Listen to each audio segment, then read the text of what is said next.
Bonjour, nous sommes le jeudi 22 août 2019. C'est les vacances encore, heureusement. Les vacances, ça me permet de travailler une journée entière sur un sujet particulier sans devoir aller faire autre chose et de pouvoir penser un petit peu et vous l'avez vu, de faire des vidéos comme ça me vient, pas être limité par le fait que j'ai pas accès à Wi-Fi ou etc.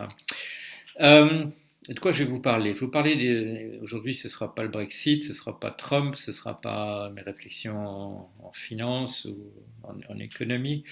Ça se raccroche plutôt aux choses que je fais, qui étaient les choses que je faisais quand j'avais une carrière de scientifique à proprement parler, quand j'étais jeune professeur, quand j'ai pu faire un peu de recherche. Et à l'intérieur de ça, j'ai fait des choses de manière un peu systématique, effectivement, en anthropologie économique surtout. J'ai écrit ce livre sur comment la vérité et la réalité furent inventées, qui est une réflexion de type anthropologique, mais qui s'intéresse à l'histoire de deux concepts dans notre culture, les concepts de vérité et de réalité, dont je souligne toujours que ce ne sont pas des choses évidentes, puisque la preuve étant que la Chine a très bien pu se développer sans avoir des concepts de cet ordre-là. Mais à l'intérieur de cette réflexion de type scientifique que je fais, il y a deux textes deux textes que j'ai produits, qui sont d'ailleurs pas dans des livres, qui sont des choses assez atypiques. Le premier a été publié dans la revue L'Homme, qui est la revue d'anthropologie. Ça n'était pas vraiment à sa place, puisque c'était une réflexion de type psychologique, psychanalytique. Et l'autre a été publié dans un cahier du Collège de philosophie, dont vous connaissez sans doute l'existence, qui est un truc qui se trouve à Paris. Le premier, c'est un texte qui s'appelait Le secret de la chambre chinoise, et c'est une réflexion sur la volonté et sur le fait que ce concept ne renvoie en réalité à rien par rapport à ce que nous savons d'une réalité factuelle. Mais ce concept a non seulement apparu, mais il est essentiel dans notre culture. On ne pourrait pas exercer la justice sans la notion d'une volonté, d'une préméditation, du fait que quelqu'un veut véritablement faire quelque chose, qu'il y a eu répétition éventuellement dans sa tête avant de le faire, etc. Tout ça est lié à à une réflexion à partir de la notion de volonté qui se dissout au moment où on l'examine, ce qui pose des questions d'ailleurs pour l'exercice de la justice. Et dans ce texte, j'avais tiré les conséquences des travaux de monsieur Benjamin Libet, un psychologue américain qui avait découvert des choses sur cette absence de volonté. Il l'avait découvert expérimentalement et il s'était jamais réconcilié jusqu'à sa mort avec ce qu'il avait trouvé. Il avait essayé ou bien de trouver des erreurs, ou bien essayer de produire même de la physique un peu délirante avec la volonté qui remonterait le temps à l'envers pour essayer de sauver la volonté. Mais il n'est pas nécessaire de sauver la volonté. On peut analyser ce qui se passe sans ce concept. Mais ça remet fort en question ce sentiment intuitif que nous avons, que nous prenons des décisions et que nous faisons des choses. Voilà, ça c'est un premier texte, donc ça s'appelle Le secret de la chambre chinoise. Et puis j'ai produit un autre texte qui s'appelle Pourquoi nous avons 9 vies comme les chats. Et là, c'était une réflexion à la suite d'un incident où une jeune femme que je connais, et dont le nom se trouve d'ailleurs par coïncidence en première page du Monde, traverse imprudemment une rue et il se passe quelque chose ou il ne se passe rien, mais j'ai une réflexion qui débute dans la nuit sur le sentiment que j'ai vu deux choses contradictoires simultanément. Et ça me conduit, bon, un rêve c'est un rêve, hein, mais ça me conduit à une réflexion sur le modèle de la physique quantique produite par un monsieur Hugh Everett, un physicien américain, qu'on appelle l'approche de la physique quantique en termes de monde parallèle, qui n'aurait pas des phénomènes de type ambigu comme nous les voyons, où les états apparaissent comme superposés au niveau quantique, qu'en fait il y aurait deux mondes en train de se séparer, correspondant chacun à un des états. Et là, dans mon papier, je réfléchis aux conséquences que cela aurait pour notre représentation de nous-mêmes si cette interprétation de la physique était correcte, était la bonne. Et ça conduit à des choses paradoxales, comme par exemple le fait que dans des univers qui n'arrêtent pas de se scinder, nous avons une chance extraordinaire puisque dans le monde, le fait de la conscience, le fait que nous sommes conscients, fait que dans un monde où nous sommes morts, notre conscience n'est pas là, et dans un monde où nous sommes vivants, notre conscience est là. Quelle que soit la probabilité d'être dans un de ces mondes ou l'autre, et je parle bien entendu à ce propos-là de l'expérience de pensée du chat de Schrödinger, on dit expérience de pensée en français, mais ce qui m'interrompt, c'est que c'est à partir d'une expression allemande qui dit simplement expérience mentale. Et une fois de plus, un mauvais traducteur, c'est pas la première fois. On confie toujours le soin de traduire les choses importantes à des mauvais traducteurs, des gens qui connaissent pas bien la langue, qui essaient de traduire. Une expérience mentale ou une expérience de pensée du chat de Schrödinger. Et on peut donc, je dirais, le bénéfice de mon analyse, c'est que des systèmes philosophiques qui paraissent contradictoires à première vue, comme celui de Leibniz et celui de Descartes, celui de Hegel par rapport à celui de Descartes et celui de Leibniz, qu'en fait, paradoxalement, c'est pas paradoxalement, mais de manière surprenante, si on imagine les choses à l'intérieur de ce cadre de la physique quantique telle qu'interprétée par Hugh Everett, les contradictions entre ces différentes approches disparaissent. On peut concilier à ce moment-là Descartes, Leibniz et Hegel sans difficulté. Ce qui est, c'est quand même c'est quelque chose d'important pour la philosophie si on arrive à faire ça. Et là, je suis en train de faire autre chose, mais dont je m'aperçois que ça va être le complément. Le complément des deux premiers. Les deux premiers impliquent un décentrement.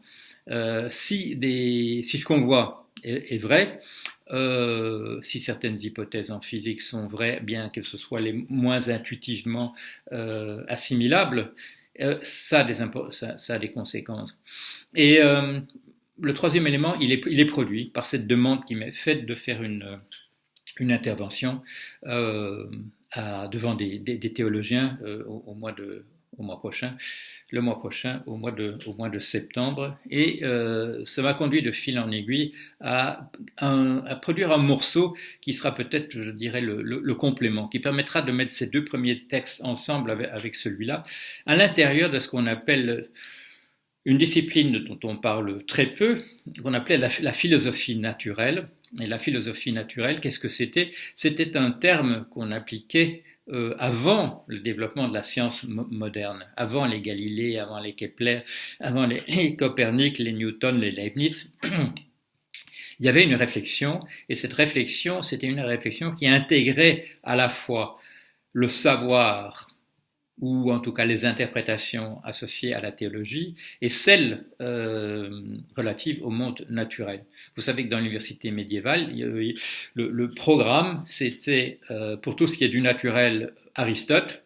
On n'avait pas encore trouvé l'erreur en physique chez Aristote. Aristote semblait complet comme une description du monde naturel. Et pour tout ce qui est du surnaturel, les Écritures. Voilà, les Écritures, l'Ancien Testament et le Nouveau Testament. C'était là la division qui existait. Mais il y avait la possibilité d'une réflexion, comme on dirait, méta, qui est en altitude. Une réflexion en altitude qui porte à la fois sur ce dont parle la théologie et dont parle la science.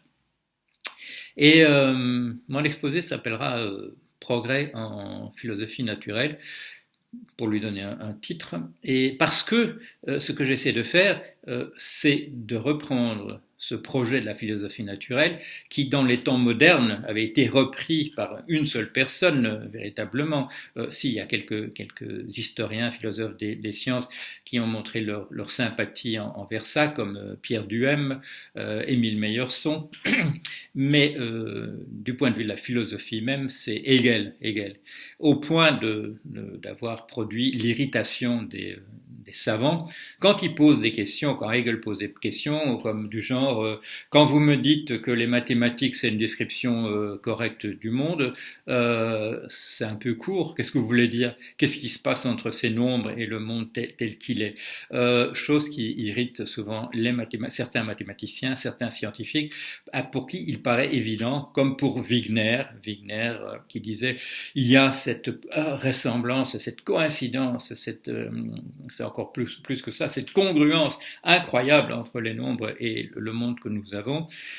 Et moi j'ai eu en particulier comme professeur de mathématiques à Paris, à l'école pratique des hautes études, monsieur Georges Théophile Guilbault, qui était plus proche de la philosophie naturelle, qui disait qu'est-ce que c'est que cette histoire de Wigner, que ça colle, non, ça colle pas du tout. Prenez un carré, essayez de mesurer la diagonale dans la même unité que le côté, essayez de prendre un cercle et essayez de mesurer la circonférence ou la surface à partir du diamètre et vous tombez sur un nombre absolument infini, il n'y a pas du tout de coïncidence entre les nombres et le monde. Si, ça peut se faire de temps en temps, il y a moyen de faire de la science, il y a des endroits où ça tombe juste, mais sinon, disait Guilbault, en général, c'est une question d'approximation. C'est pas ce qu'on dit. On peut dire 3,14, voilà, on appelle ça pi, ou alors le machin, voilà, la diagonale, on appelle ça racine carrée de 2, etc. Mais c'est du bricolage.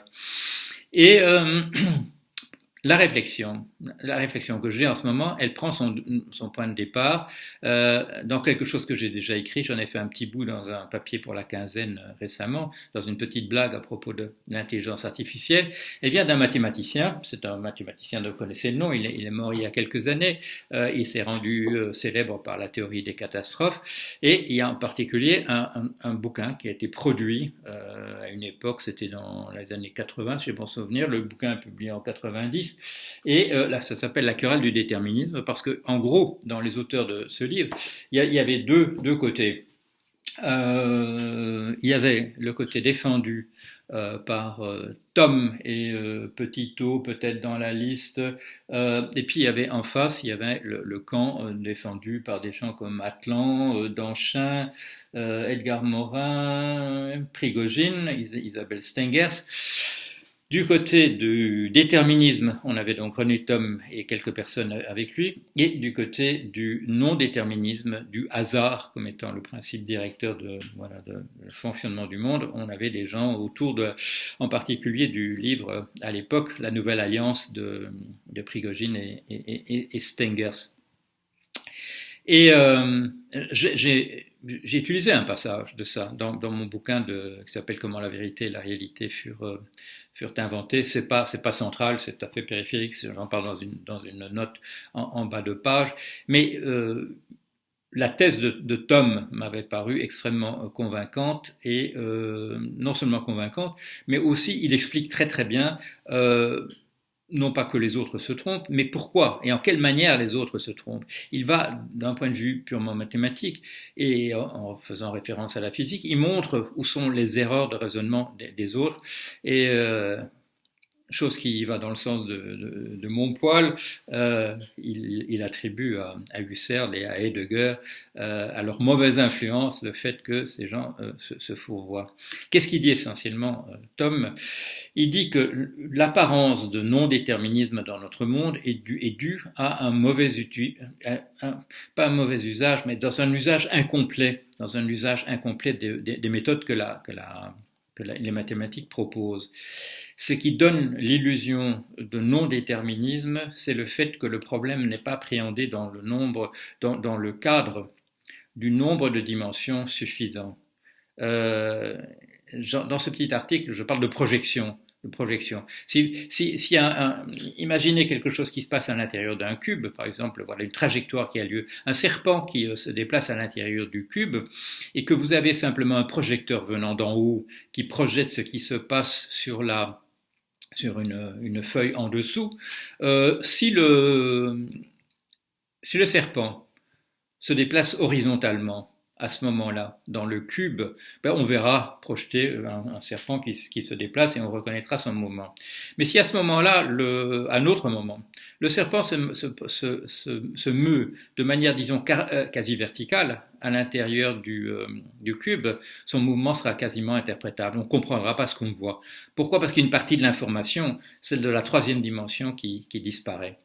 Et que nous dit Tom? Tom nous dit, si un problème apparaît comme non déterministe, si un processus physique nous apparaît comme non déterministe, c'est parce qu'on le représente dans un mauvais espace. Il faut ajouter des dimensions supplémentaires, il faut ajouter des dimensions cachées jusqu'au moment où l'apparence de non-déterminisme disparaît. C'est une question de manque de moyens, de mauvais cadre dans lequel on analyse les choses, si des processus dans notre monde apparaissent comme n'étant pas déterministes. Alors, vous le savez, notre expérience du monde n'est pas déterministe, nous pensons que nous avons le libre arbitre et nous pouvons en donner la preuve, comme preuve, par exemple, ces conflits dont parlait saint Paul, Paul de Tarse, en disant ma chair veut faire ceci et mon esprit veut faire ça, mon inconscient veut faire ceci, ma libido veut faire cela et ma volonté, ma raison me dit de faire autre chose. On nous dit, quand on est enfant, il y a des devoirs et les devoirs, c'est d'oublier ce que ton corps te dit que ça te ferait plaisir de faire, mais ta raison te dit de le faire et ton devoir c'est de faire ça, etc. Et nous pouvons vivre à l'intérieur d'un monde où nous percevons tout ce qui se passe comme étant du libre arbitre et en même temps nous donner des morales, des préceptes qui nous permettent en cas de conflit de résoudre cela. Mais on pourrait imaginer simplement que nous qui vivons dans un monde à 4 dimensions, 3 dans l'espace, celle dont je parlais tout à l'heure, plus le temps, quand on veut intégrer le devenir, le fait que les choses changent, que je vais me lever tout à l'heure, etc., il faut ajouter le temps. Et nous vivons dans ce monde à 4 dimensions. Mais il n'est pas certain que le monde physique, véritablement, autour de nous, ne soit qu'à 4 dimensions. Il y a d'ailleurs des choses comme la théorie des cordes qui nous explique le monde avec un certain nombre de dimensions supplémentaires.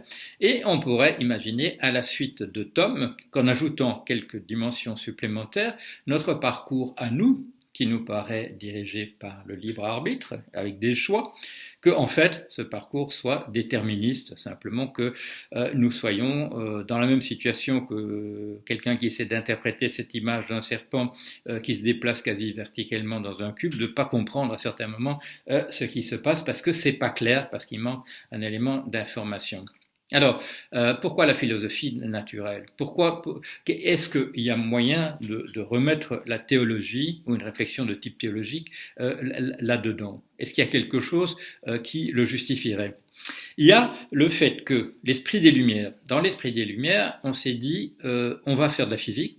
Des gens comme Galilée, voilà, c'est ça. Et c'était bien compris dans le camp d'en face. À l'aide des nombres, à l'aide des équations, on va pouvoir tout expliquer. Et cette notion de Dieu, elle va disparaître entièrement. Quand, selon l'histoire, l'anecdote, Napoléon regarde c'est Laplace, et lui dit, monsieur Laplace, cher astronome, où se trouve Dieu dans votre système? Et Laplace lui dit, il n'y a pas de nécessité pour ce concept à l'intérieur de mon système. À partir de cette conception laplacienne, on pourrait imaginer que, quelques siècles plus tard, que la notion de Dieu ait disparu entièrement. Et ce n'est pas le cas. Il y a un résidu. Alors, la question qui se pose, est-ce qu'il y a un rapport entre ces résidus et le fait que nous n'appréhendons peut-être pas dans quel monde exact en termes de dimension nous vivons. Et c'est ça la notion que je suis en train de décomposer. Et là, il y a des gens qui ont déjà réfléchi là-dessus, bien entendu, pas exactement dans les termes que je dis, pas dans le prolongement de la réflexion de René Thom, sûrement, mais il y a des gens qui ont réfléchi à ces choses-là de telle manière qu'on pourrait dire que ce que j'essaye d'écrire se trouve déjà en filigrane chez eux, et en particulier chez Hegel. J'ai montré le livre, La Chorale du déterminisme. Il y a un livre, c'est un livre extraordinaire, j'en parle pas mal Occidental Eschatology par Jacob Taubes. Taubes est un monsieur dont je parle beaucoup dans mon livre qui s'appelle Défense et illustration du genre humain. Je le mets dans une liste, je ne sais plus, de 11 noms de phares de la pensée avec des gens comme Hegel, comme Saint-Paul, enfin des noms que je viens de citer, je mets Taubes, parce que Taubes opère une synthèse extraordinaire. Et Taubes fait, si vous voulez, on l'appelait théologien quand il vivait, il n'a pas vécu très longtemps, et il est mort il y a pas mal d'années. Sa thèse, là, c'est publié dans les années 40. Ce que Taubes fait, c'est de la philosophie naturelle, si vous voulez. Il se met en altitude et se demande des notions comme la science avec la physique d'un côté, des notions que nous utilisons tous les jours comme Dieu, et non seulement Dieu, mais des notions comme amour, en particulier avec la théorisation extraordinaire que fait Saint Paul de Tarse à partir de ce qui est dit par Jésus-Christ. Paul de Tarse fait un système, il fait une véritable théorie, et vous savez, on en a encore, ce qu'il dit sur l'amour, ça a été lu à l'enterrement de Johnny Hallyday, c'est quelque chose qui est absolument parlant pour nous. C'est quelqu'un qui parle, quand Saint Paul parle de Dieu, quand il parle de l'amour, il en parle comme quand Aristote parle de la logique, comme un grand savant. C'est un grand savant chez nous, comme Aristote. Et en Chine, vous savez, il y a deux grands savants, je dirais, de stature équivalente. Un qui a sûrement existé, Confucius, et un qui n'a sans doute pas existé, qui est Lao Tzu, qui nous a parlé du Tao, de la voix. Cette notion de la voix, dans la philosophie chinoise, qui est une philosophie athée, il n'y a pas de question de théologie là-dedans, cette notion de Tao, elle reprend d'une certaine manière, et là c'est une des choses dont je vais parler, cette notion de Tao, c'est un peu à la rencontre de ce qui est Dieu dans notre pensée occidentale, plus l'amour. L'amour plus Dieu, c'est un truc qui s'apparente au Tao. Et donc voilà ce que je suis en train de faire, grâce à ce que je trouve chez les gens qui ont déjà réfléchi à tout ça, chez Taubes, chez Hegel. Il y a pas mal de théologie, vous le savez, chez Hegel, quand il est jeune surtout. Alors dans ce livre aussi, ça s'appelle comment, je ne sais plus, écrits divers. Il y a peut-être ça en français aussi, j'en sais rien, moi j'ai acheté les bouquins dans les langues que je comprenais. Il y a un texte sur des notes qui n'a jamais été utilisé, des notes sur l'amour, des notes qu'il écrit à Francfort. Mais sinon, Hegel a aussi fait 2 livres de théologie. Il a fait c'est une vie de Jésus, c'est une interprétation des évangiles par Hegel, et aussi une réflexion sur ce qu'il appelle la positivité de la religion chrétienne, qui est un petit ouvrage de théologie.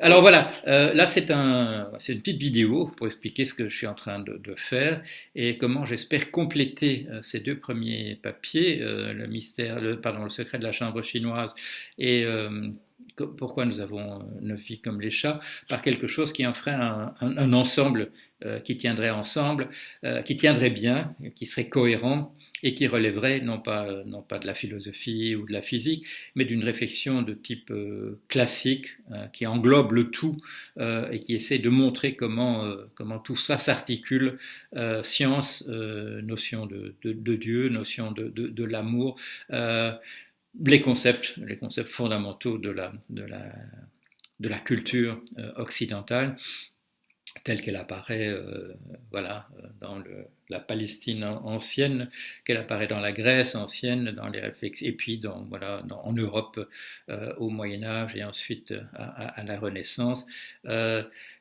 Il faudra encore se mettre au-dessus de tout ça et dire, bon, qu'est-ce que c'est qu'un discours? Il faudra demander ça à un Chinois pourra le faire. Qu'est-ce que c'est qu'un discours qui arrive à mettre ces notions d'amour, de Dieu et de science dans le même discours tenu en tentant, comme le faisaient déjà les philosophes anciens, en essayant de ne pas se contredire sur le parcours. Voilà, allez, à bientôt.